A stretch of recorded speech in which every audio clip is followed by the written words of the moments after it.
So, continuing my series on electrically powered vehicles, now I bring in a PHEV. This is the Mitsubishi Outlander. This is available in diesel, 2.2 litre, and this one, the PHEV version of it, which is the plug-in hybrid electric vehicle. When you look at the price list, the diesel one's actually cheaper. Just so you know, just when you start rooting around our price list very quickly, you find out the diesel one can be, depending on the spec you pick, substantially cheaper. But this is one of the most interesting cars I've come across in a long time, because there's so much tech hidden from you in this very Asian looking shell. Still, the tech underneath is amazing. Some of the stuff this thing does is brilliant. This strikes me as a petrol car that someday wants to grow up to be an electric vehicle. Anyway, let's have a root around inside and see, does it stack up as a normal car? And if you haven't been here before, hit the subscribe button right now, because there's loads more of these electric vehicles on the way.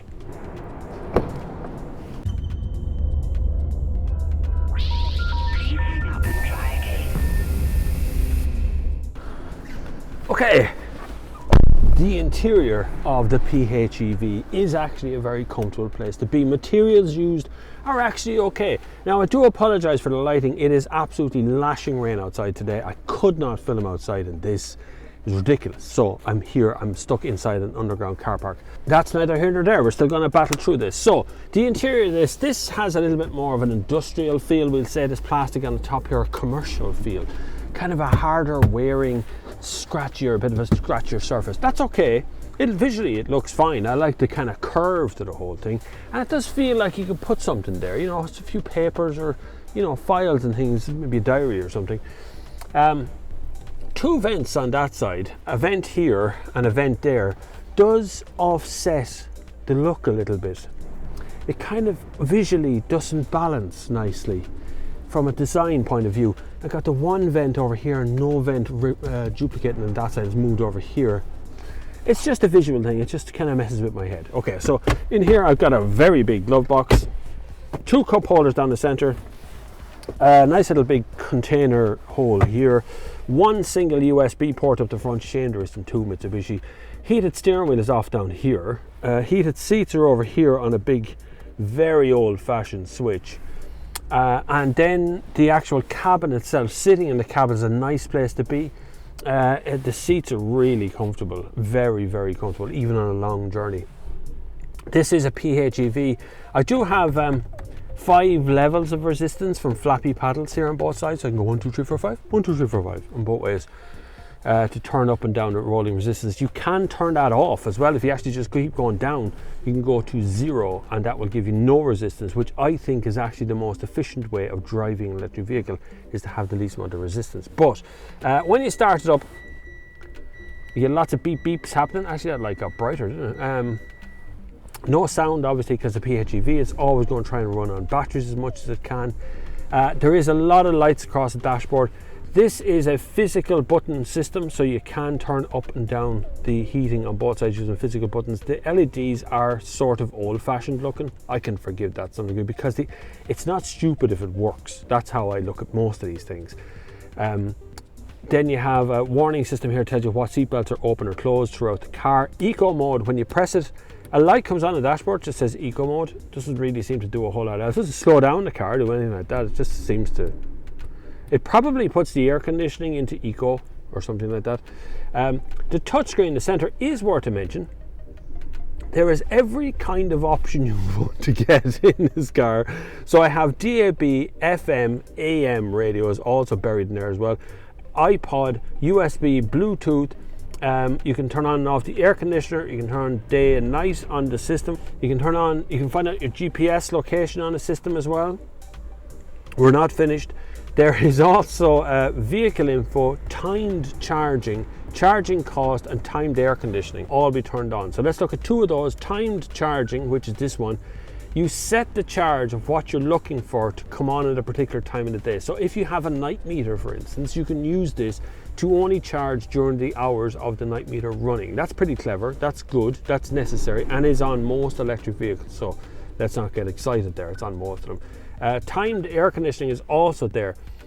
bearing in mind you can have heater, defrost, cooler. You can turn on any one of those three, and you can turn on to how long you want it on for and what time you want it to come on. So if you're leaving the house at 8 o'clock in the morning, you set it to come on at 7:45 for 15 minutes, and there you have a hot car. Bear in mind that whether the car is plugged in or not, that will run. So if you're looking to maximize your EV mode, don't leave that on, because that's going to take from the battery. It doesn't take very much, in fairness, it's very, very little. But if you really want to get as far as you can, that's the way it is. Also in here is Apple CarPlay and Google, the Google version of that.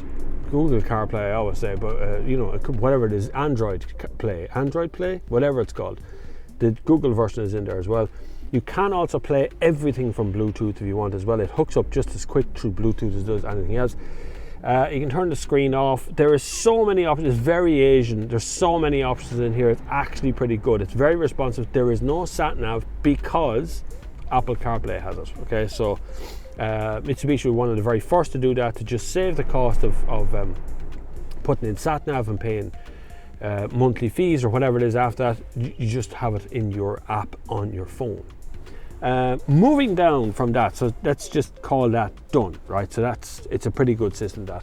Moving down from that, I have a leg here sticking up. It looks a little like a Power Ranger's knee or something. That is our drive mode. So in this drive mode, I have a couple of modes in this as well. So I can just go D, or I can go B, which is engine braking. I can go neutral, I can just go park, reverse. But also I have the save and charge option, which is save and charge. And the engine just come on there because I hit charge. So save saves as much of the battery as possible. Charge charges the car from the petrol engine as much as possible. Now, I asked a question online. I realized that the battery level was saying 0, but when I went to a charge unit, it was saying 25%. And I was told by marketing manager from Mitsubishi, that Robert Montgomery, thanks Robert, that the car will continue to save 25% of its battery at all times until you run out of petrol. When you run out of petrol, it will intrude into that area to get you home from there, but we'll always try and hold on to it because it wants to charge up the car and run on an EV as much as possible. So it is a hybrid as much as it possibly can be, but you can plug it in. Overall up here, I would compare this to anything else in this segment. It's just as good, feels just as nice. Visually, it's not as good. Maybe it needs a little bit of updating. It feels like it's a few years old in here, but that's okay because it all actually works. And I have all of the kit I want as well. And I have active cruise control, lane keeping, all of the modern tech is in here. Just visually, the way it's been put together maybe isn't quite up there with the rest of the group. Now, let's have a look at the next row and see what then it looks like in the back seat as well. So, come on with me. Okay, move the child seat out of the way. This is the back seat, and of course it is pitch black in here. I'm terribly sorry. But it is kind of dark in here when you're driving around as well. One USB port in the back. Top marks, Mitsubishi, top marks. One USB port here in the back is absolutely enough. 2 air vents as well. Tons of room, just tons of room. No complaint here whatsoever. I do have an armrest here in the center with 2 cup holders in it, and it's in the perfect position just to kind of lean on and have a nice conversation. The seat does split 60-40, which can be done sitting right here. Just pull the handle and down she goes. Not flat, by the way, not flat. It's quite a ramp in here. That's okay, because you can turn this into a van. Just take out this bar and the van appears. Right. This is one of these recliner ones, isn't it? Yeah. Right, to the boot. So the boot, let's have a look in here, right? Conveniently, I already opened it, but the boot is a very, very big space in here. I really do like the size of the boot. Charge cables, apologies, it does come with its own little bag you're supposed to put in here. And I have to give hats off to Mitsubishi again for including gloves. Because those cables do get dirty and wet lying on the ground. Space wise, tons of room in here, no shopping bag hooks, but there is some big bin things on both sides here, on this side as well. This is the old kind of cloth cover that goes over the back of that.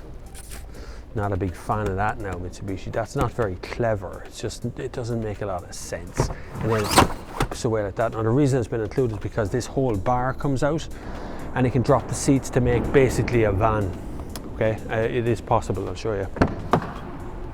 So you catch hold of this, drop that, drop the far side, and then you just pull this bit and the whole lot comes out, and you've got what amounts to be a van. As you can see, the whole thing fits in long ways into the car. It's good. There's quite a ramp into the back, so things will roll this direction in the van, but that's okay. You are basically getting van space here for the price of a 5-door hatchback. It's not a bad vehicle entirely. Right, look, let's get this thing together and go for a drive, right? I can put this back in. I hate putting these things in. I'm no good at this. This is where it all falls down for me, because taking it out's always handy, putting it in is easy. Actually, that was really easy. When I did it properly, it was really easy. Right, back seat up and back in place. And the car's back in shape in 1 second like that. Blink of an eye. Anyway, brilliant. Let's go for a drive. So to drive the Outlander PHEV it's encouraging. I mean, it goes on. It's got a nice pull to it in electric mode. Speaking of which, the battery lasts about 35 kilometers total, all on its own. So complete EV mode, about 35 kilometers or so. Then it becomes a hybrid, and then it's constantly trying to regen power back into itself. So whether it runs the petrol engine to charge the batteries and then runs on the battery power straight after that. So you can be traveling along a motorway doing 120 kilometers an hour on petrol mode, and then all of a sudden it goes silent and you're on hybrid mode or on electric mode, as the car continues to gather electricity all the time. It's quite cool, and that's the most interesting bit. The tech under this car is incredible. I have to say, it's really, hats off Mitsubishi. It really is very, very encouraging. The Monday when I got it, I thought, God, the petrol range is so short. It was like 450 kilometers or something. Really short range on petrol. But because they've done such a really perfect job with the PHEV bit, you very rarely actually engage the petrol engine. Once in a while you will. On a longer journey you certainly will, yeah, sure. But on a short sprinty stuff, that every day that I drive the kids to school, or I'm going to town to go shopping, or whatever it is, that kind of short burst run, I'd never engaged the petrol engine once on it. Now, that comes with a cost. Something I really want to talk about here for a second is the effort put in to get that happening. That required me to plug the car in every night. Not that I could skip it some nights and not do it the next. I had to do it every day, because 35 kilometers, although it sounds like a fair whack, really isn't. It's a drive into work, you know. It was a day of gadding about up and down the town, because 35 kilometers very quickly loses 10 kilometers that just accelerating away from traffic lights or through roundabouts or whatever. So the effort required for me to charge the car every day did require a bit of commitment. So I did have to commit some time to plug the car in every night, set the timer charges, set all that stuff. But once I set it up, it was okay. Now, the flip side of that is I'm never stuck, because this is still a hybrid. I still have a big petrol engine out in front of me here that I can use to move about. And when I want to, I can always press the save and the charge button here, which makes the car use the petrol engine to charge the battery. So it uses any available power it's got. It won't try and be a hybrid for me. It'll just do it in the petrol sense. Not a great way of using it. Here the engine now has come on. Makes it quite a nice noise. It's 2.5 or 2.8 or something. It's a big petrol engine out in front of me anyway. It's a serious machine, in fairness, with power-wise. Now, another question that's cropped up a fair bit in the comments of all these electric vehicle cars is, can it tow? And yes, this has been properly tow rated. 1,500 kgs is what it can tow. It's about 1.5 tons, give or take, behind it. Tow rating's a funny thing with electric cars. Tow rating is more about how the car brakes than how the car tows. So it's how much, when I'm driving along, 1.5 ton trailer behind me weighs nothing. Once I've actually got it rolling, it actually weighs nothing. It's moving along under its own kind of weight. The problem is when I come up to a roundabout or I need to brake in an emergency, my car becomes the weight of itself multiplied by the weight of the thing I'm towing. That's the difference. So the thing I'm towing has to be braked as well. Don't assume because your petrol or because your electric car has a gigantic amount of torque, and of course it can tow, don't assume that it should though, because that doesn't mean the brakes have been uprated, because the braking system of electric car is totally different because of the regen and the braking system that is involved in it. But this one has been rated, and it does certainly have a towing capacity. So other interesting factors about the car as well is it actually has very little body roll. I was quite impressed with the body roll system on it actually. Wipe my back windscreen. That sounds filthy, but that's what I have to do.